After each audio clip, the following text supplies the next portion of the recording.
भजन संहिता 106 परमेश्वर विश्वासयोग्य लोग बार बार भटकते रहे। यह अध्याय परमेश्वर की दया और इस्राएलियों की बार बार की गई गलतियों को याद करता है। भजनकार शुरुआत में कहता है, यहोवा का धन्यवाद करो क्योंकि वह भला है।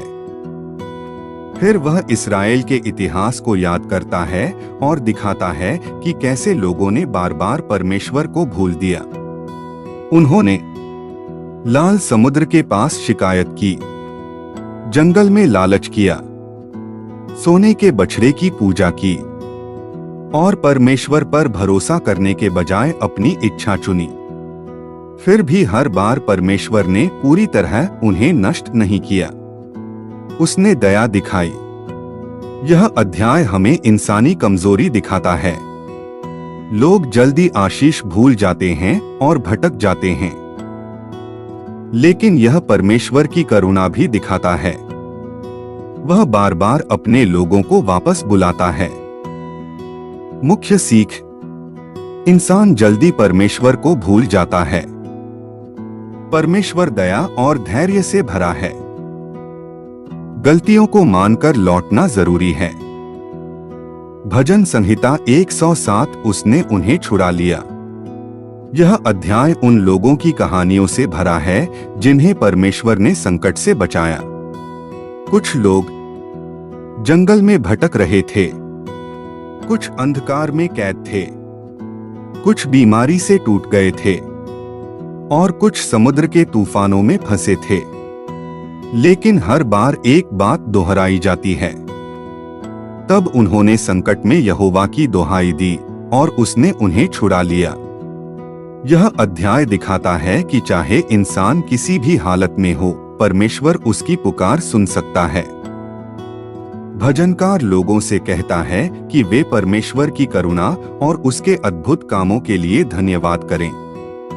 मुख्य सीख, परमेश्वर संकट में पुकार सुनता है। कोई भी परिस्थिति उसकी शक्ति से बड़ी नहीं। धन्यवाद देना विश्वास का हिस्सा है। भजन संहिता 108 भरोसा और विजय। यह अध्याय विश्वास और साहस का भजन है। दाऊद कहता है, मेरा मन स्थिर है।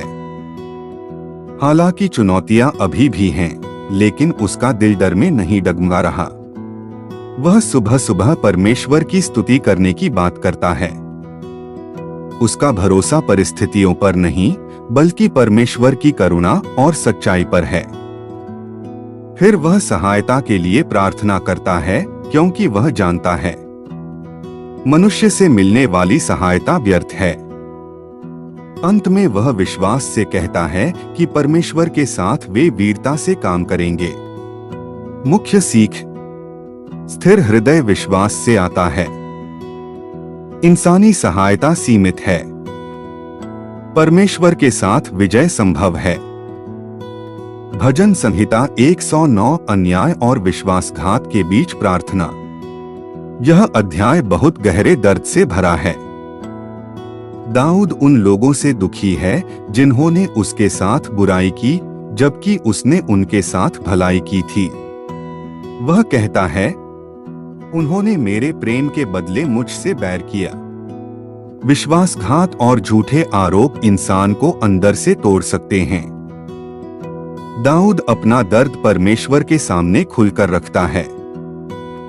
हालांकि यह अध्याय भावनात्मक रूप से बहुत तीव्र है, लेकिन एक बात साफ है। दाऊद बदला खुद लेने के बजाय परमेश्वर के पास जाता है। अंत में वह विश्वास करता है कि परमेश्वर गरीब और असहाय लोगों के पक्ष में खड़ा होगा। मुख्य सीख, दर्द और अन्याय परमेश्वर के सामने लाए जा सकते हैं। बदला लेने के बजाय परमेश्वर पर भरोसा करना चाहिए। परमेश्वर असहायों के साथ खड़ा होता है। भजन संहिता 110 आने वाले राजा और याजक की भविष्यवाणी। यह अध्याय भजन संहिता के सबसे महत्वपूर्ण भविष्यवाणी वाले अध्यायों में से एक माना जाता है। इसमें एक ऐसे राजा का वर्णन है जिसे परमेश्वर विशेष अधिकार देता है। दाऊद कहता है, यहोवा ने मेरे प्रभु से कहा। यह अध्याय आने वाले मसीह की ओर संकेत करता है, एक ऐसा राजा जो केवल शासन ही नहीं करेगा बल्कि परमेश्वर के लोगों के लिए याजक भी होगा। उसका राज्य शक्तिशाली और स्थायी होगा। उसके शत्रु अंत में उसके अधीन हो जाएंगे। यह अध्याय हमें याद दिलाता है कि परमेश्वर की योजना केवल वर्तमान तक सीमित नहीं बल्कि आने वाले उद्धार और राज्य तक फैली हुई है। मुख्य सीख, परमेश्वर का राज्य स्थायी है। मसीह राजा और याजक दोनों हैं। अंतिम विजय परमेश्वर की होगी। भजन संहिता 106-110 का सार। इन अध्यायों में हम देखते हैं इंसान की भूल, परमेश्वर की दया, संकट से छुटकारा, विश्वास के साथ विजय और आने वाले राजा की आशा।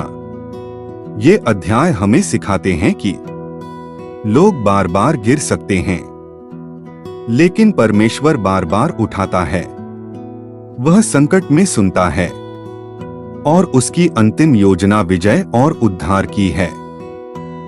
परमेश्वर की करुणा हमारी कमजोरी से बड़ी है। अंतिम प्रश्न, जब आप अपनी गलतियों, संघर्षों और टूटनों को देखते हैं तो क्या आपका ध्यान अपनी कमजोरी पर ज्यादा रहता है या परमेश्वर की दया पर? कमेंट में अपना जवाब जरूर लिखें। और यदि आप भी यीशु से प्रेम करते हैं तो हर दिन परमेश्वर के वचन सुनने के लिए हमारे चैनल को सब्सक्राइब करें और बेल आइकन दबाना न भूलें ताकि हर नया वीडियो आप तक सबसे पहले पहुंचे।